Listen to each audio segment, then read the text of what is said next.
back to my channel. I'm so glad you can join me today, where it's all about collecting physical media from all over the world. That's Blu-rays, 4Ks, and DVDs, and today I've got another exciting review for all of you. Today we're going to be deep diving into the Outpost 4K, and I actually got this a little early. It came in actually about a week early for me to review, to get this review out to you guys before release date. And it actually is coming out here this week on May 25th of 2021 here. So here in just a little while after this video goes live, this will be available for you to purchase. You can pre-order it right now and things like that as well. But I'm going to dive into and tell you what my thoughts are about the movie, then get into my review score and what I thought about the actual 4K quality itself. And I'm a big war fan. I've always been a fan of war movies, and I really enjoy a lot of them. And so I was interested to pick this one up because I did have this on Blu-ray, and I was curious what the changeover from the Blu-ray to the 4K is. And there's a lot of differences and a lot of things that we've got to go into on this set. Before we do, I want to talk a little bit about the movie and give my kind of review on what I thought about the movie itself. So The Outpost is basically about an outpost that was over in the Afghanistan war, and it actually is about a squad that is basically down in this, it's like a pit basically, with mountains all surrounding it, which is highly indefensible, which means like basically, you know, the Taliban and Muslims, things like that, kept attacking, and basically during that whole time that was going on, they were getting shot down at from above, and it was very hard for them to defend. So the story goes on basically about this true story about this squad and what went on with them, and just it tied together so many things about what we don't see every day over here on the news, or things that we don't see every day about the troops and what they go through over there. And it did a great job humanizing and showing, I mean, just the terrors of war. I mean, it just really did. And I'll be honest with you right off the bat. I'm going to tell you this up front, like I always do in all my reviews, and I'm not meaning to give offense here, but there was a lot of explicit language. And I know war films normally have a lot of explicit language. This one, though, I felt like was over the top. I mean, and again, take it with a grain of salt, to each their own, but to me, it was non-stop curse word, curse word, curse word, curse word, which I understand with the war going on, things like that, that tends to happen a lot of the time. But in the film itself, I felt like it was actually hard to sometimes understand what they were saying some of the times, because it would be curse word, then you'd hear something, curse word, and you'd be like, for a second, you couldn't quite follow some of it. But I've watched a lot of war films over the years. Black Hawk Down, I mean, you name it, I've probably gone through all of them. Saving Private Ryan, I've talked about numerous times on the channel. And there is usually cursing, but in this one, I felt like it was probably ratcheted up another 10 notches. So go into it with that grain of salt, that there is obviously a lot of violence. It is rated R. This is actually the extended director's cut on 4K as well. So there is additional scenes, and quite a bit of additional, because the runtime on the theatrical cut, which was released on Blu-ray previously, and I'll actually show you that cover up above, the actual theatrical cut that was released on Blu-ray that I'm showing up above, that one ran 123 minutes. The new extended director's cut runs 135 minutes. So there's quite a bit of difference, added content, extended scenes, scenes where they're talking, or the battles. There's a lot different in the extended director's cut. And I will tell you this much. I did think the extended director's cut that is released here on this 4K release was overall a better film than I felt that the Blu-ray version was. So as far as that goes, if you're going to get one or the other in that sense, I would suggest the extended director's cut over the original Blu-ray theatrical release, because I did think it was a better film. And the director himself, Rod Lurie, actually has a preface before the movie starts on the extended director's cut explaining that he was given the chance to go back and re-edit and add footage and scenes and fix things in the theatrical cut. So this is his preferred final version of the movie. And it is quite a bit better. That if you have not seen the difference between the two of them, and you've seen just the theatrical cut, this one's an interesting one to watch, just to see all the changes and the things that did change slightly the tone and the outcome of how the film felt overall. First time I watched it on the Blu-ray, I did feel it was a little bit colder of a war movie. And again, I'm not trying to offend anybody here. I'm just telling you my personal opinion of what I felt like when I was watching it.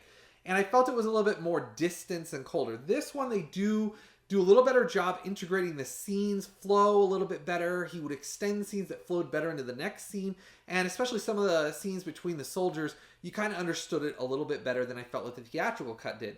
But in the same sense, it still did give me a little bit of a a colder sense of a feeling from a war film. Now, I want to give you a reference so you kind of get where I'm coming from with these war films, like what I feel like is a good war film from this time period, to give you a comparison here. One of my favorite war films, and this is actually 13 Hours, that's come out recently in the last several years. So I was trying to give one kind of a more modern, not a World War II, because as you all know, Saving Private Ryan is one of my favorite war films of all time. But talking about just a war film that's kind of a more modern military war film, I really enjoyed 13 Hours. And to give you just a brief mini review on 13 Hours, I recommend picking this film up. If you liked The Outpost, or you're going to get The Outpost in any way, shape, or form, 13 Hours to me was, in my opinion, a better film altogether. Acting, writing, directing, I enjoyed 13 Hours better. Not to say I didn't enjoy The Outpost, but I just want to give you a preface on this. As far as my review score goes for 13 Hours, loved the film, loved the directing, loved the acting. Now, it's obviously very, very sad story, which, I mean, to be honest with you, most war films are. I don't really know any war films that are happy stories. I mean, it's war. But I did enjoy 13 Hours. And 13 Hours for the 4K and for the movie itself, I really enjoyed. And this one would get a 9.2 review score from me. And so this one I recommend picking up, and I will put the links for both of these down in the description section below. So if you do want to pick any of these up, I'll put the Amazon link right down there, so you can go down there. It's nice and easy. You click on it and you can order it or pre-order it in the case of The Outpost. But 13 Hours I definitely did enjoy, and if you're looking for a good, that modern war film, I would recommend picking up 13 Hours and giving this a watch, because it was very well done, it kept things moving. Now let's get back into The Outpost as well here. So as far as the extended director's cut goes on this, like I said, the 13 Hours was a good film. This one I did not feel was as good as 13 Hours. Now, I will say The Outpost has some harrowing battle scenes. And what I mean by that is I mean, you really feel sucked into them. So that is one thing I will give Rod Lurie on The Outpost here, is he did a great job filming the battle scenes. I mean, you feel like you're sitting right there with the troops in the middle of getting attacked, and you feel the explosions, you feel just the tenseness and just what's really going on, and you feel for the troops. And so that is a really good thing that The Outpost did do. I thought Scott Eastwood was great in it. I actually thought it was probably one of Scott Eastwood's best films. Now, if you know who Scott Eastwood is, Clint Eastwood's his father. And I actually thought Scott Eastwood has not really had very many good films to star in. He did a Western called Diablo that I enjoyed, but it wasn't amazing. Well, in this one, I feel like this is one of Scott Eastwood's best roles he's ever done yet. And I did enjoy him in it, and I thought he was actually super believable in the character he was in. So for that, I give Scott Eastwood a big thumbs up on that. He did a great job there. Orlando Bloom, they put him on the front cover of everything, but to be honest with you, he's not in it very long. And not meaning to give a whole lot away, but basically, I did think it was funny they keep putting him on the front cover. I thought there was numerous other characters that were in it way longer, but I think it's because maybe he's a bigger known actor. But I did like the cover art on this case a lot better than I did on the theatrical cut as well. I think the extended director's cut cover art does look better. Now, before we get into the rest of this, I've got something I want to cover real quick with all of you, so make sure you stick with me here. We got a lot of exciting things to go into about this release. Please make sure to click that like button down below. Give this video a like for me. Don't forget to give this video a like. Click that subscribe button and the bell notification right next to it. That way you get notified right when I release a new review just like this one today. And you can follow me on my Facebook or my Instagram, which is In Search of Physical Media. Just the name of the channel. You can follow me on my Facebook or my Instagram, where I post little hidden tidbits, extra reviews, and extra content. I also post in the community section on this YouTube channel, and I put deals that I find, things that are coming up, so you get extra content if you follow me on either my Facebook, Instagram, and also check the community section on this page. And as always, I will have all the links for these listed down in the description section right below this video. So if you want to go out there and purchase this, I will have the Amazon link listed right down in the description section below this video. That way it makes it nice and easy for you. All right, let's dive right back into this. So coming back into the Outpost here, as I talked about on the cover here, it does have obviously Outpost on the side, and then on the back here it talks about the extended 4K version. Now, as far as the actual 4K version goes, I'm going to go through some of the specs here with you basically so you get an idea on this. Now, this is released by a smaller studio. So you do have to remember, this does not have a big budget and backing like some of these, 13 hours like what I talked about and things like that. So they were releasing this months later after they released the Blu-ray because the film was so popular. They decided to release it on 4K. And I do appreciate the upgrade and uptick in detail. Obviously, you're going from a 1080p Blu-ray up to a 2160p 4K. So you're getting over double the pixels, and it does make the image look way better. Now, there was in some dark areas some crush. So what that is when you would get to, and there wasn't very many, the film's very light because most of the battle takes place during the day. But basically, you get, when it goes to a really dark scene, where you'll see like some squares, some crush basically in the black areas of the screen. It wasn't horribly noticeable, but you could tell the digital crush was there, and it wasn't basically fixed. And again, that goes into my review score at the end, and I'll explain what I mean about that when we get to the end. But as far as the 4K goes, it is an upgrade over the Blu-ray. And the Blu-ray, when you got to those black scenes, the crush was really bad. It's not nearly as bad in this. So that kind of gives you a little bit of a reference there. If you thought the Blu-ray was decent, you're going to think this is amazing looking, because it does look way better than the Blu-ray did. But the Blu-ray was still it had a little bit of issues, like I said, in the dark scenes. But there's not many, so it's not something you have to worry about much. The aspect ratio on this is the original 1.85.1. So you get the original aspect ratio, hasn't been changed at all. Audio options, you get English DTS HD Master Audio 5.1, and that's 48 kilohertz and 24-bit. Then you also get English LPCM 2.0. So you got an option between the two.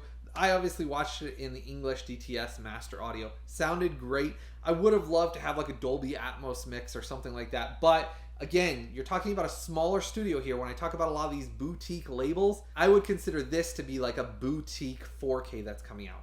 It is available, obviously, at stores, but it's not a huge worldwide release like some of those big movies that come out. So you got to remember they're doing the best they can with the budget they have on this.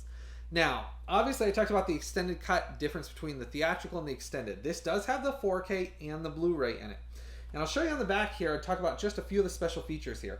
There is a music video, the introductory by director Rod Lurie, which I did appreciate. He explains a lot of the things he changed in it, and I thought that was actually one of the most entertaining things about, I mean, other than the film being entertaining, I'm talking about after a special feature. I did enjoy really hearing why he changed things, what he changed, what he went back to. And the other thing that was unique about this film is a lot of the actual actors in it that are supposedly actors aren't actually actors. They're actually the original soldiers that survived the battle. And so I thought that added a very, very human element to it that I thought was very unique. So that's something to keep an eye on too. Stick around through the end credits, because there's actually a bunch of hidden special features talking to some of the soldiers from interviews and things like that. So I watched all the way through the end credits, and I thought it was very enjoyable, that too. And I actually thought that added to the uniqueness of the movie. I love hearing from the actual soldiers what they went through, what they experienced, and hear it from their own words.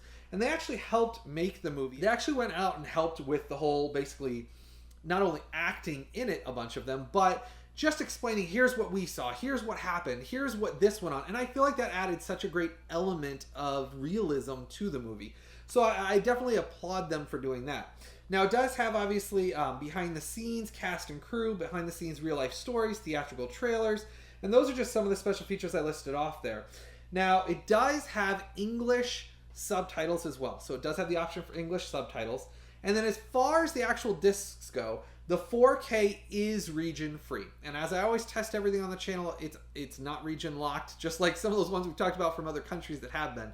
This one is not completely region free. The Blu-ray that is in here that has the same contents as the 4K, so all the special features, the movie, everything are on the Blu-ray as well. The Blu-ray, though, is region A locked.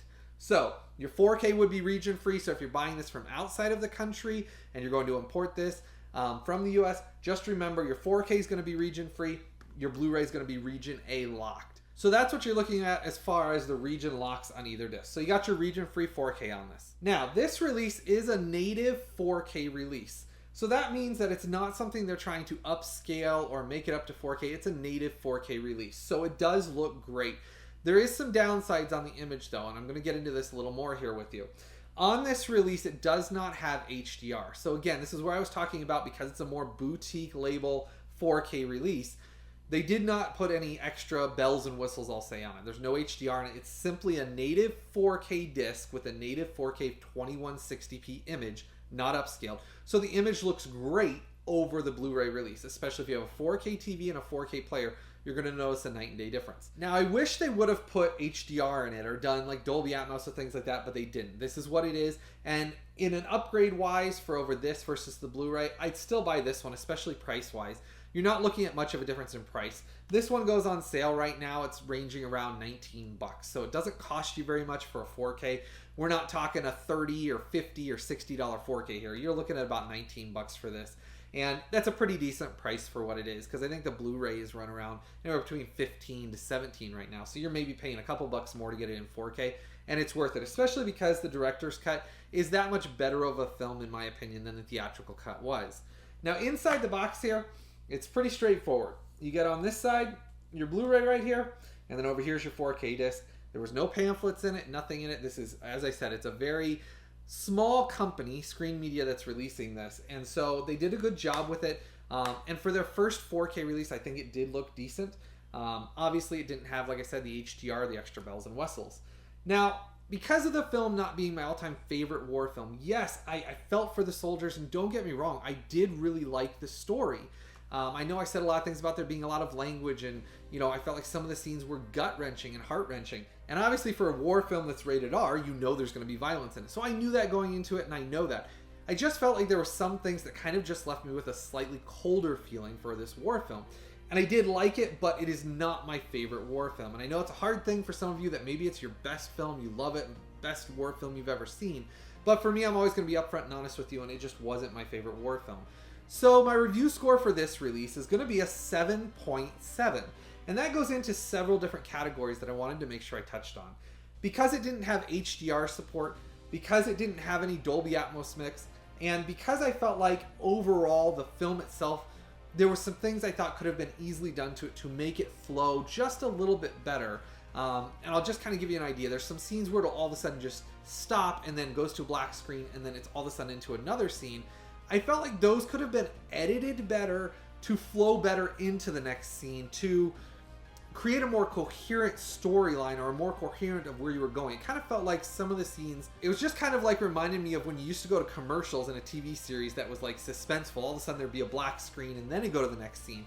I felt like that's where some of those scenes took it to that, I don't know, it just made me feel like it was a little bit disjointed sometimes.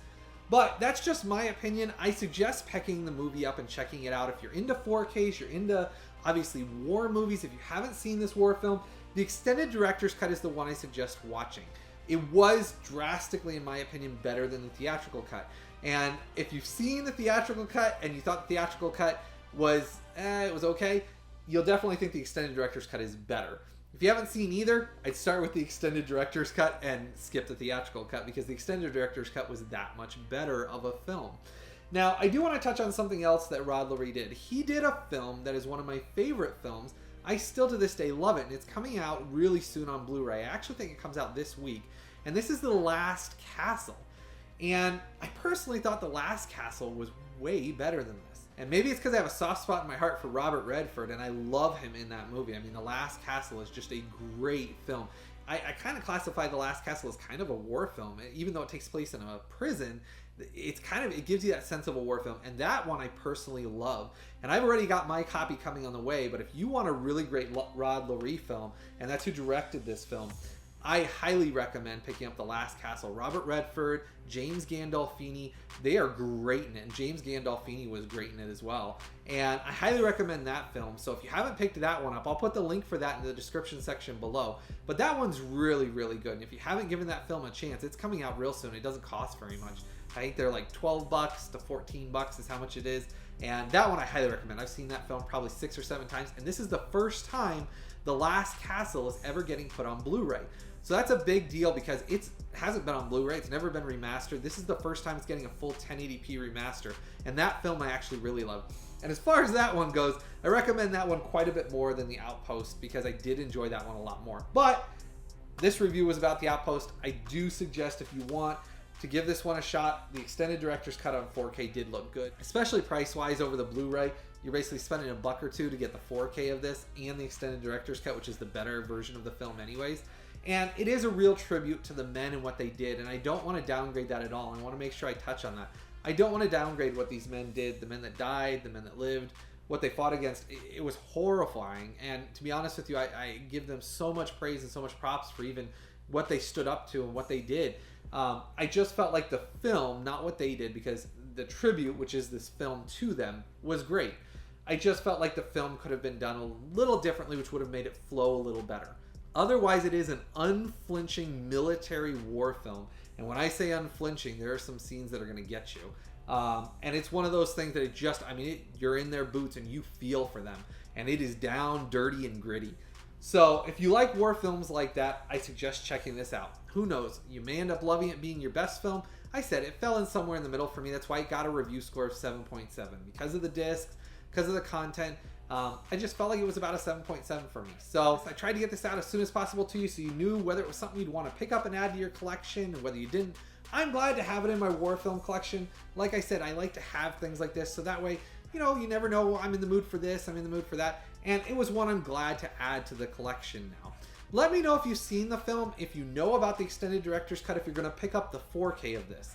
I'm curious if a lot of you have even seen this film. If you haven't, if you're going to give it a chance, and if you're going to check out this 4K. So make sure to start the conversation down below in the comment section below this video.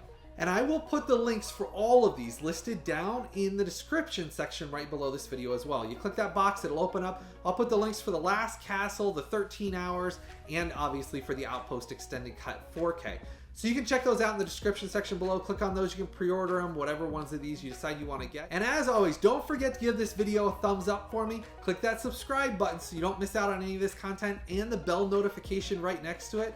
And I've had a fun time today. I hope you enjoyed this review. I know it's something a little different for me, a little bit shorter, but I wanted to make sure I got this out since I got this in early to all of you, so that way you know if it's something you're going to want to pick up or not. 7.7, decent score for it, but there was some things that I said could have been done better. I hope all of you have a blessed day, and I look forward to the time we get to do this again real soon.